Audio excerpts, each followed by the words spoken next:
mobility.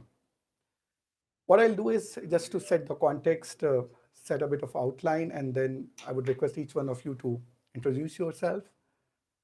Last year in India, over 2,300 tons of carbon dioxide was emitted, and out of that, 13% came from transport sector. Transport continues to remain a top three contributor to carbon dioxide emission. And you know what? By 2050, this number is going to go 3.3 times. So we have to continuously think about how are we going to think a much more sustainable transport framework going forward if this is going to happen. But the sustainability is not only about a cleaner transport. Sustainability in India's context is also about accessibility because accessibility impacts the ability for employment creation, job creation, the kind of economic activity it happens. The sustainability also is about the way we move, the way our mobility is safer.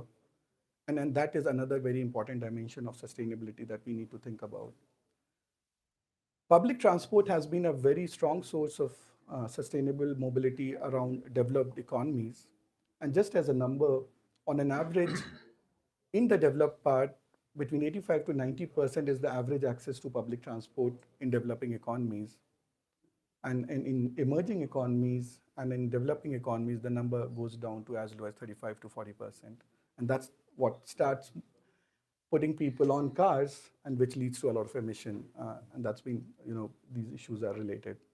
So what we are going to discuss is to think about a framework for sustainable mobility, which brings in aspects of capability, public policy at one end, the whole role of finance to enable sustainability, and how does technology as a horizontal bring about a new way of thinking about mobility. So those are the three vectors on which we will have this discussion. But before I get deeper in this, I'd like the panelists to start introducing them from my right. Bharat, Yes, hi. a quick intro about First of all, yourself. thank you very much for having me here. I look after the Hitachi Group business in India. And when you talk about sustainable mobility, it's almost like talking about our identity. And mobility for us means both rail business as well as the automotive business, where India is a very large manufacturing giant. And yes, the same issues that plague everybody, translating them and productizing them into business and making investments accordingly is a fierce challenge. And the definition of sustainable mobility will evolve every year as more and more people collaborate and co-create. Hello, thank you very much for having me here. I'm Andrew Byrne, and I run public policy globally for Uber. We are, by some counts, the world's largest mobility platform. We want to be the world's first zero-emission mobility platform, and we've made an ambitious commitment to be fully zero emission in India by 2040, and we're working hard to try and make that a reality. Plenty of work to do, plenty of time to go, but it's a challenge we really want to rise. Hi, thanks for having me over here. Great to be amongst all of you. I'm the founder for Stride Ventures and Stride One. We're the largest startup financing institution for startups in the country. When we speak about startups, we speak about disruption. And that's where mobility has been an important sector for us to deploy capital. So we've broken down mobility, especially electric vehicles in various categories, including mobility as a service, infrastructure, where we cover the OEMs as well as the charging infrastructure. So we've been financing a lot in this space, and look forward to give some inputs on that. Great. Hi everyone, I'm Ravneet Maan, Vice President from Invest India. We're the national IPA, the Investment Promotion and Facilitation Agency of the Government of India. India is leading the way. We're the only country to have achieved our NDC 9 years ahead of schedule. We were expected to reach 175 gigawatts in 2030, and we accomplished that in 2021. That just shows the commitment. It's a testimony to the effort and the intent that this government is pushing forth in terms of bringing about sustainability, and addressing climate change across all spheres of life, mobility included. Hello, I'm Satyabrata Das. I'm Managing Director of Sustainability and Governance at The Digital Economist. We're a global impact platform, and we produce actionable thought leadership on climate including the special paper we put out, which is in the front room, on India's central role in the leadership of the G20 in convening the Global South to achieve the UN Sustainable Development Goals. Hi, good afternoon. Glad to be here, Chef. Thanks for inviting me. Anil Khurana. I'm on a few boards of directors for sustainability, mobility, and digital, which are my passions. I used to work full time till last year in PwC. I decided to do something meaningful, which is not work full time. So I actually evangelize a lot. I invest my time and my money, and also hopefully make an impact on sustainability and mobility as well. Just one other thing is in terms of mobility, you mentioned the facts about India. Globally, you all know the numbers, but about 10% of the global uh, CO2 emissions are from transport. In India, it's a little higher, but 10% is 10% too high. Yeah, that's true. So the question is, how do we get there? Glad to be here. Oliver Krause, founder of Advantum Ventures, with a digital transformation consulting business and a venture studio, Untitled Inc., which is focused on blockchain DLT topics. And in this context, I'm currently developing initiatives around carbon credit certificates trading, but as well Fuel Swap, which is a Web3 marketplace for carbon neutral fuels. And the ambition here is to bring together the producers of carbon neutral fuels for transport, for sustainable airline fuels, the buyers and the investors in that space, because a lot of capital is required. And the trigger for that was basically that electrification in mobility is certainly needed and it's moving forward. But as we heard from Andrew, it takes a long time and the time we don't have. So we have to get rid of the fossil in the transportation sector. So as you can imagine, we have a very diverse and a very, I would say, a panel with very deep experience, operational experience, experiences of seeing the challenge from various lenses. And that's what, we'll try to bring about in this discussion. So, Andrew, why don't I start from you on this discussion? In 2020, Uber made a big announcement around their commitment to net zero. And then you have had a big focus on this whole transitioning of drivers. You have done your Green Future program also to enable that. There's a lot that can be done, leveraging technology. What's happening and what do you think can accelerate this transition? Yeah, great question. There are three ways that Uber is thinking about the transition to electric vehicles, particularly for us. The first is, how do you reduce the capital cost for individuals to get electric cars? Right now, everywhere around the world, and India is no exception, it's much, much cheaper for a driver to buy an ICE vehicle than it is an EV. That's typically down to the fact that there's a very little secondary market, there's no second-hand cars, it means that the capital cost is very high. And so our focus is we have an $800 million fund globally that helps drivers sort of get through that initial capital expenditure and get them into an EV. And so we're working hard to make sure that we're able to partner with car manufacturers and rental companies. Just yesterday, we announced a partnership with Hertz in the European Union, for example, to give drivers in London and Paris access to 25,000 Teslas and Polestar cars, and as a way of accelerating some of that transition. And so very, very focused on getting EVs. The second one, which will be no surprise, is how do we think about the infrastructure that surrounds cars? And that's particularly the charging infrastructure. Uber drivers globally tend to have different needs compared to the general population, if you like. Uber drivers have much more intensive usage of their vehicles, so they're requiring, their requirements are going to be, how do I charge in the middle of my day? They typically need super fast charging. They need to be able to access charging. We want to build our app so when we dispatch a driver on a trip and his car's running out of juice, he gets a passenger that has a drop-off right next to a charging station, and the charging point is already reserved for him, so they can pull into a charging station, super fast fuel, get out and start earning money as quickly as possible. And how we think about that. And then the third area, which is that we recognize that Uber is never going to be as sustainable as public transit. And so we have to complement mass transit, public transit, and make sure that we are acting as whether it's a first and last mile solution, encouraging people to use multi-modalities, whether that's active transport. And we've got to really figure out how we link with cities and work with cities to make sure that we're delivering a seamless product that allows people to never need to own their own EV, but they can use their Uber's EV, but they can also use the train, they can use the bus service, and all those different things. And that's gonna take some time. We've got 5,500 EVs on the platform in India right now. 7 million kilometers were driven in electric vehicles in India last year. But that is the smallest tip of the iceberg, and we need to accelerate and do a lot more on that. You make some fantastic points, and then that gives me a focus. Let me bring Satya into the discussion. Satya, India has been trying to create a complementarities, what he spoke about, of thinking about a MRT network, and for the last mile connectivity, we could have a set of platform players to enable public mobility. What's the role of policy in this? How do we enable this much more? Well, policy is absolutely the critical framework. And what India has done, and it's very ambitious sort of way forward in the G20 leadership and the agenda, is really set out the challenge of how scalable is the Indian experience and how scalable is the Indian policy leadership. And when you're talking about data and last mile, you're looking at the India stack, and in the digitized India, every citizen is digitized. So for India, it'll be relatively simple to come up with any kind of app-based solution that shows the most affordable and the nearest zero-emission mobility option.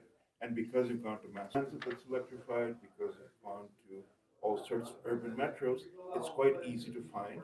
Even the electric rickshaws that take people from metro stations to their homes, all of that is done. But the test of policy, first of all, is clarity, transparency, and especially if you're going to use private capital, which you must to accelerate growth, how easy is it and how seamless is it to have public-private collaboration so that the government sets the national goals and the standards, it sets clear policy, whether it comes to hydrogen and shipping, hydrogen locomotives, or I was going to say wind-assisted shipping with the modern sails, hydrogen locomotives. If there are incentives for the development of this, even down to something as small as not having to pay toll on toll roads if you have an electric vehicle, it becomes quite easy to invest in all of these things. Where do the barriers arise is in countries that don't have the digital infrastructure, in countries that don't have that degree of penetration. And the fact that India is such a huge market and a huge population makes it actually quite easy for India to leapfrog. And I think that's why when you're talking about, as was said at the Congress Center today, a $40 trillion Indian economy within a decade, yes, the clarity of policy is central to that, but zero emission mobility is even more central because it's not just the nationally determined contributions have exceeded. Now you have to pivot to locally determined contributions. You have to go to every municipality and every city and say, are your policies clear? Are your policies investor friendly? Are your policies designed to actually help to bring the capital flows needed to really accelerate the growth? No, you make a great point on public-private partnership. And Anil, you started your career with India, and then you have your businesses right from Dubai to Switzerland to KSA, and you led the mobility business also for PwC for a long time. What works on those public-private partnerships? What did you see was really working in some of those cities, and then what could be learned from them from India? So I'll answer the question, but let me add a preface as well. So I think what Satya talked about, just policy, but policy is part of an ecosystem, part of a value chain. In fact, one of the things I didn't mention earlier is I'm going to lead a think tank at Georgetown focusing exactly on that ecosystem and value chains. Because if you solve one problem, it's like the alligator problem. You keep banging, it doesn't get solved. So in my career, I worked with Indian Railroad for about 10 years. I worked with Ford for a couple of years, and then in a mix of transport, urban planning, and consulting last 15 years. So we did in PwC and before a bunch of, I'd say, benchmarks of cities around the world. And in particular, think of a city like Singapore, which everyone looks upon as a key attractive benchmark. I live in Dubai and Boston right now. Boston is not so much a benchmark for transport, it's a very small city, but Dubai has become one. And then similarly look at cities like London or New York, which are big cities and all. A few takeaways from those. So one is, I mentioned ecosystem value for a reason. If you solve each problem at a individual level, it doesn't work. So what's the ecosystem for, let's say, urban mobility? It's clearly the policymakers, right? That comes first, the mayors and the commissioners and the district commissioners and so on. That's the key driver. You then have real estate developers. So in Singapore, for example, they actually have this notion for the last 25 years of not one downtown, but multiple business districts. And that's a concept that has begun to work around the world in many places. Now, it's not easy to change downtown into multiple business districts, but if you don't plan now, you will never get there, right? So that's, I think, the second stakeholder in that. Third stakeholder, I think, Bharat's here, is the transit providers who run the LRT or the rail system, right? Those players are part of the ecosystem as well. The OEMs, the automakers, which are EVs, is not the only answer, I think, as we all recognize, another player. But then don't forget innovation, right? The innovation comes from the local ecosystem, and in some ways, homegrown local ecosystem better than flying in and flying out. Then lastly, but not to forget, and I think you've all been talking about this, the financing of this as well. So that's the ecosystem that we think about. And if we plan this ecosystem holistically, I know planning is, should have been done 10 years ago, but today you can look at, 10 years in the future, which is the second point I want to make is most of the cities like Singapore or Dubai or London, maybe London less so, have built it for the future. You go to Dubai, and I lived there for about 10 years, you see a big wide road and you say, no one's here, why did they build it? And their philosophy is build it and they'll come, right? So any road they built in Dubai is now busy, but not overly busy. I was joking earlier, I come from a city in India called Chandigarh originally. I live in Boston, as I mentioned earlier. Chandigarh was a small city, or was a small city. It's now 1.5 million people, and it's choked. It's no longer the city I used to love, right? Because it's no longer clean, no longer, congestion is high. And one thing to not forget, and you mentioned it's not only about CO2, it's also about air quality. Air quality is not CO2, right? So those are some takeaways from some of these cities as ecosystem, urban planning, involving the whole ecosystem in various decisions and so on.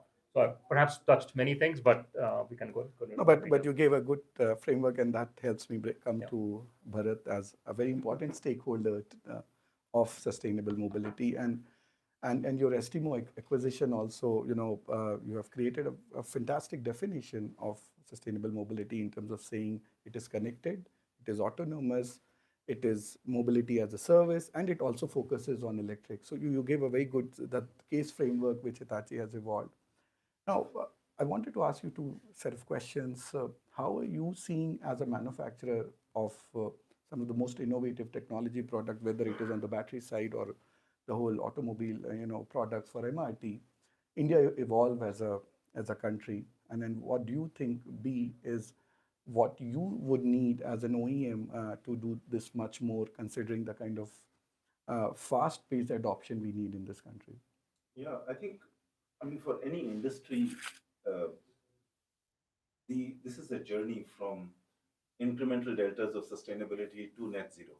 It's you travel the distance. Until then, and being a banker in the past, you know that secondary markets, as Andrew said, are always going to take more time.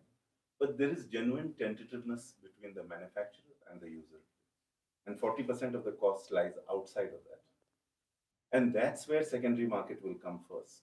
And there is a lot of technology today, but there's going to be a lot more technology that is in the build right now.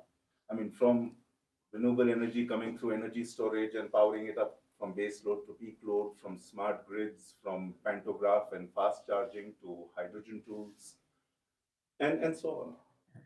And magnets, which basically convert electrical to mechanical, but not the heaviness of the coil, which reduces the weight and therefore the emission and power requirement. And magnets with stricter and disciplined use of rare earth, but using quantum computing, can do that. Right. And then there's the point you made about public transport migration from 30-40% in emerging economies to large traffics that move, that Indian Railway perhaps ferries the largest number of people. But public transport and pantograph and the depots and all of that, people need the same thing as the Uber example that he was sharing. So we are trying to put them, experiment them, discover ourselves, and also collaborate, because nobody can do the green and digital journey themselves. I mean, the point that that was just now raised, I'm a big salesman of the India achievement on the digital side. It's catapulted us from being a follower to a leader on the world scene. However, the definition of digital and technology here is a little bit different because it's operating technology and that automation with with IT and IoT tools. That's when mobility as a service gets realizable. And just touching the other part of a very important business, which is rail. I mean, hydrogen locomotives is as prevalent in India. The Mumbai Metro is using traction and propulsion system or generation of power and train control system, which are so state of the art that Hitachi from India is doing Washington DC's metro. So, I mean, this is a huge sustainability criteria. But just to give you an example.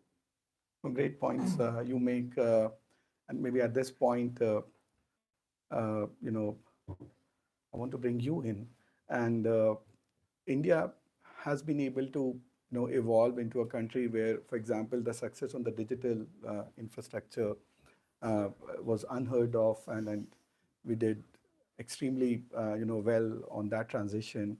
And now we continuously hear about India's focus on sustainable mobility, reducing carbon dioxide emission. A lot across Indian cities, there are initiatives being taken up to enable walkability, to focus on public transport. Why don't you talk about some of that, what's happening, and what do you think is coming next? Because we talked about advanced planning and then, what's happening over there. Sure. So, I mean, I've been coming to this is my 5th year at Davos, but the government of India has been coming here repeatedly for a few years. And I think the one thing you'll notice, this is the first year that we don't have just an India lounge. We have an India sustainability lounge, catered specifically for dialogue on sustainability and to showcase, the efforts that the government has put in, as well as, showcase, advancements that we've made towards this. So this government is definitely committed. We're all aware of our Honorable Prime Minister's commitment to net zero by 2070. And I can tell you, being an IPA, where we're all, we're working with our respective line ministries, for the first time when it comes to, the climate change agenda, I am seeing such a concerted effort across ministries, whether it be the Ministry of Power, New and Renewable Energy, Department of Heavy Industry that looks at the automotive industry, my nodal ministry, the Ministry of Oil and Gas. We had the Green Hydrogen mission announced a couple of weeks ago. We have the Smart Cities program, looking at, smart transit systems as well. Bharat is nodding, knowing very well of, the tenders that are going on over there. So what I'm saying is, it's, as Anil was talking about, it's an ecosystem. It's not just an EV play, and the government is cognizant of that fact. And we're trying to, bring about, a full frontal a solution to this particular problem. And I think it's an element where the government is hoping there would be, great public-private partnership. And I hope, conversations such as these, would cater to that. But I just want to highlight a few points, just, for the benefit of everyone here in terms of specific policies that this government has put in place, whether it be in terms of targets that we've set for electrifying by 2030, 70% of our commercial vehicles, of our buses, 30% of, private vehicles. 21 of our states have dedicated EV policies, which are addressing not just supply side, as we've often heard, but also demand side incentives as well. Funding of EV startups rose 200% last year. I think maybe Ishpreet could touch upon that, but we've reached about 2.5 billion as of now, cumulatively in terms of funding in mobility startups. The National Electric Mobility Mission Plan speaks of FAME2, where we're providing demand incentives. We're, reducing the total cost of ownership of EVs, hoping for them to really pick up in terms of, consumers to really drive that agenda. And it's a 1.3 billion outlay. We have a PLI, that's a production-linked incentive, to the tune of about 2.5 billion, to bring about 50 gigawatt hours manufacturing capacity in the country. I mean, this is just a glimpse of various things that just one nodal department of heavy industry focused on automotive is doing. I have a similar list to tell you the whole hog that the government is doing across the various ministries that I was talking about. But needless to say, this government is definitely committed and is, wants to take that step forward, and we're active partners in this partnership, so to speak. Can I add a couple of things?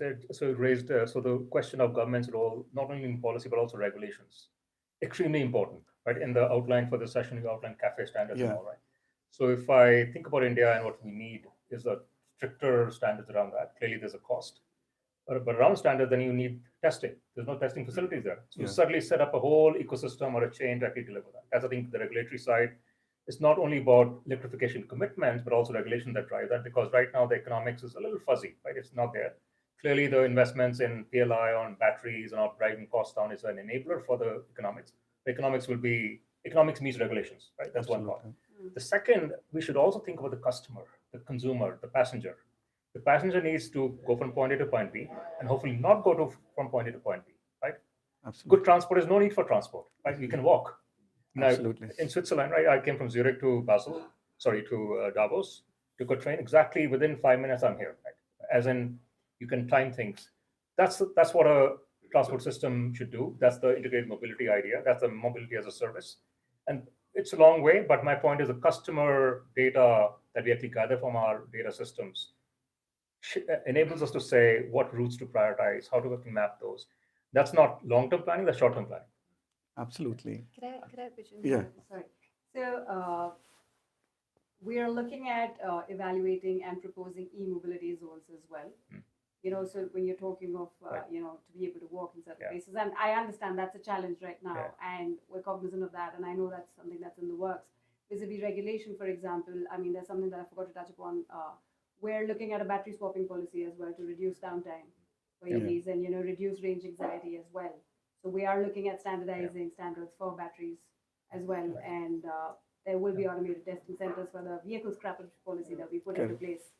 Yeah. So And- there and- are And you know, because we were involved in the vehicle scrappage policy, the government has been working quite actively in setting up a whole framework for automatic testing stations. Yeah.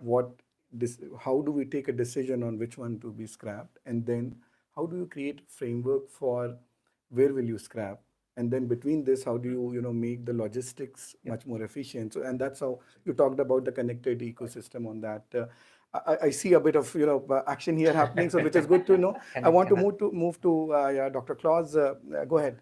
Yeah, maybe one aspect that I want to add. I mean, I'm a big fan, being an engineer by training and having worked at the forefront of innovation for a decade at Fraunhofer and then in consulting, among others, in the global leadership team of Arthur D. Little. I have one aspect to add. We have to be aware that about 84% of the global energy need today is covered by fossil fuels. Yeah, and this accounts for 75% or something like that of the global CO2 footprint. So you mentioned from Uber, the Uber perspective, that you're targeting 2040 to become net zero. You mentioned 2070, if I'm not mistaken, as the goal to become net zero. We don't have that time, and we have to get rid of the fossil that is combusted. And one solution, and that's why we came up with this approach. How can we do that? There's a technology, carbon neutral fuels, which at least avoid new CO2 emissions put into the atmosphere to address this topic, because they can be dropped into existing infrastructure, can be even blended. So I think that we have to complement the EV initiatives, which should be driven forward to solve the global problem, basically, of carbon emissions and global warming. Sure. And that's where I wanted to bring Ishpreet. A lot of us have talked about economics, finance, and you have been funding, but the scale of our transition is really large. We are talking about almost 120 million EVs by 2030. And the source of capital right now, we saw it's still largely either government or multilateral driven, and there's very limited what our public sector banks are doing. Fintech has taken a very small space, which is more around last mile connectivity financing. And then there are funds like you, which are going in. So what's happening in this sector? Because the supply side, and which is finance, will be at the core of this, could become, one of the deterrents in this adoption. How do you think India can solve this? I was actually about to laugh on this because I sincerely believe capital is at the epicenter of all of this, right? And we don't talk about capital as much. So he spoke about capital cost, Andrew, in his point. Somebody spoke about, I think Satya touched upon capital infusion.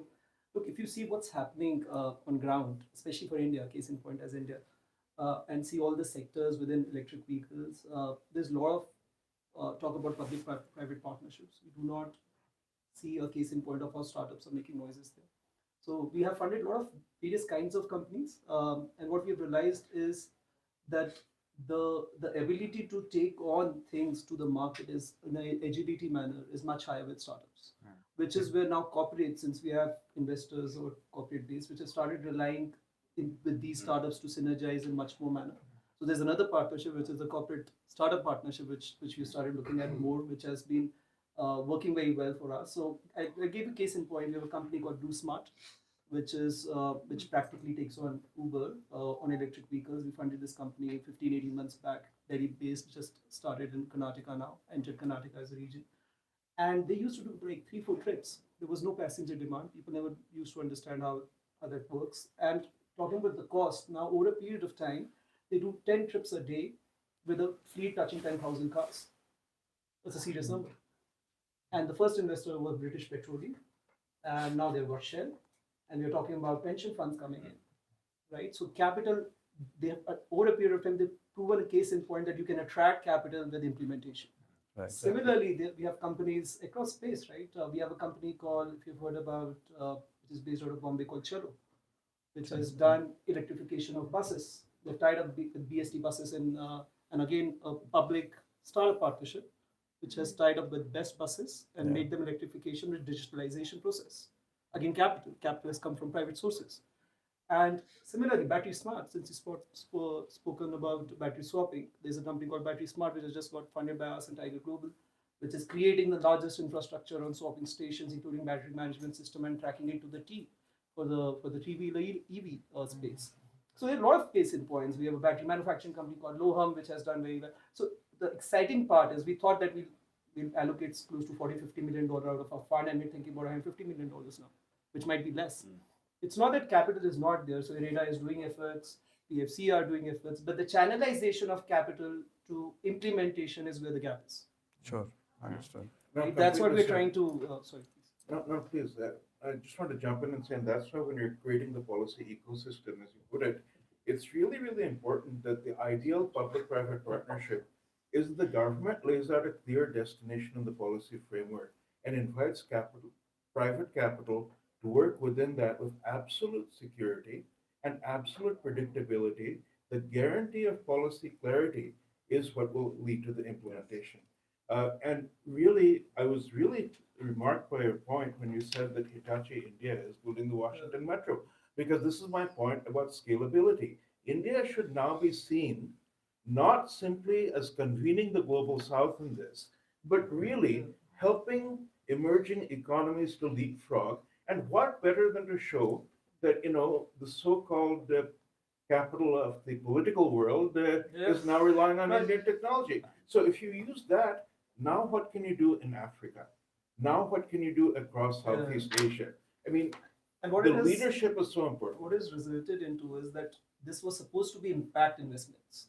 It has resulted in one of the most glaring commercial investments for our funds, which is the transition we've been speaking about. And Right? added The to- thought process change of making not only for the sake of doing it for the environment, but for generating returns is what the most exciting part is. And we are a for-profit fund for sure, so we have to generate returns. Andrew, it's good to see that this is picking up, and this is a topic very close to our heart. Anil talked about regulations, because the step one is we have the right policies, and then we have the right regulatory environment to enable actions happening on that, and that's what governs, the law over there. Now, for platform players to align in multiple partnerships, to enable our public transport authorities. What's been your experience on regulations, and do you think there needs to be done much more for platform players like you to come on board to work along with a city bus operation or a metro operation, and then where do you think the whole regulatory framework needs to evolve to? Yeah, great That's question. a very good question. Frankly, I couldn't agree more with Anil in the sense that regulation is the stick that's gonna get all of our companies to invest in a meaningful way. And if I look globally at the places that Uber, speaking just for Uber, is going to be, zero emission or close to zero emission fastest. We expect to be almost all entirely EV in London and Paris by 2025, for example, because we have to be. Because in Paris, for example, you won't be able to drive into the center of Paris without being in an electric vehicle in the relatively near future. In London, you're already financially penalized by having an old diesel car driving anywhere within a 20-mile radius of the city. And so regulation is a critical forcing function for companies like ourselves, but also throughout the entire value chain and ecosystem to really take these things seriously and to move as quickly as we possibly can. And we're sort of fond of saying in a very American idiom that climate is team sport, and it really has to be. Regulation is sort of I think of it as sort of the umbrella that allows us to then go and make partnerships with startups, with charging infrastructure startups, with battery swapping startups, and like figuring out how we get to where we want to be. Yes, it's fantastic to have a goal and have an objective and have commitments but to see really meaningful action, we really want to see we really do want to see granular regulation that pushes people to move forward. And it's not just the private sector that needs to be pushed forward; it is also the public sector. And so when we think about how we might think about public-private partnerships in terms of running bus services, in terms of running last mile services, in terms of running high-capacity vehicles, the public sector often is not the quickest off the mark or the most creative in lots of places around the world. And so having very clear regulatory frameworks which almost give them the permission to go out and innovate themselves and to think differently and to do things differently as well, I think is absolutely critical, because it's not going to be delivered just by companies like Uber. It really has to be working across the entire ecosystem. Yeah, go ahead. I don't want to get up without siding with Ishpreet that capital is at the epicenter. I've done that for 25 years. So, India's policy shift fundamentally has moved from being a low-cost manufacturing, and this is almost redefining India, the green part, the green quotient, to saying we are competitive. It means access to Indian market in a competitive way, but the huge volumes of India, and also with your good reputation in higher margin developed markets. Right. So, Government of India, for instance, in the rail business, we saw and benefited already, that the thing that won us Washington is a technology that is funded by the government, but we have a 5-year IPR to keep. Oh, So it's, of course, we've also put some money in it. We had that technology, but we have now homegrown it with the green quotient. And now it's going to Washington. So there is a public investment. Imagine what 150 is short today. 1.5 will be short tomorrow. That's the speed. It's no more impact investment. It is commercially so sound. So if public investment realizes the same goal as I said, if you define the same goal, private sector investment will not fall short. right. A great point. Actually, if you see the other dimension on this aspect where technology can play a big role, and that's where the link of technology and policy becomes critical. And Anil, I wanted to ask you that, for example, carpooling, car sharing are other easier ways to do things, but we have not been able to move to that, and we see very limited interventions maybe at some school levels where you would see a bit of carpooling happening, which is a very limited intervention. And 70% of India's GDP is getting out of Indian cities, and in India is much beyond those cities, and it's a much larger. How do you create momentum around this as a program, and are there good examples where this has been actually been done to say that much larger scale of this becomes much more not only from a supplier perspective, but even the individual perspective, to say that the country adopted this whole focus much So strongly. certainly one of the things we haven't touched upon is incentives and stick as well, a little bit more. So again, I go back to Singapore just as an illustration. If you have a fuel surcharge of 300%, an import surcharge of 240%, right? What do? You carpool. Yeah. So I think India cannot afford to have another 20 million cars on the road, just not EVs or no EVs. So I would think the thrust should be to incentivize as well, both with carrot and stick. Yeah. I don't think that's enough right now. So I think that's one point. Second, if I just go back to the customer, what does the customer want? They want, in my mind, 4 goals. One is point to point, no more than an hour in any city, Mumbai, Delhi, Gurgaon, Rohtak, wherever that is, right? Any city in India, no more than 1 hour. That's a goal. That goal should then drive policy statements as well. That's one. Second is air quality. Third is CO2 emissions. And last one is what you mentioned, safety. With those 4 goals, you have a really nice sort of balanced scorecard.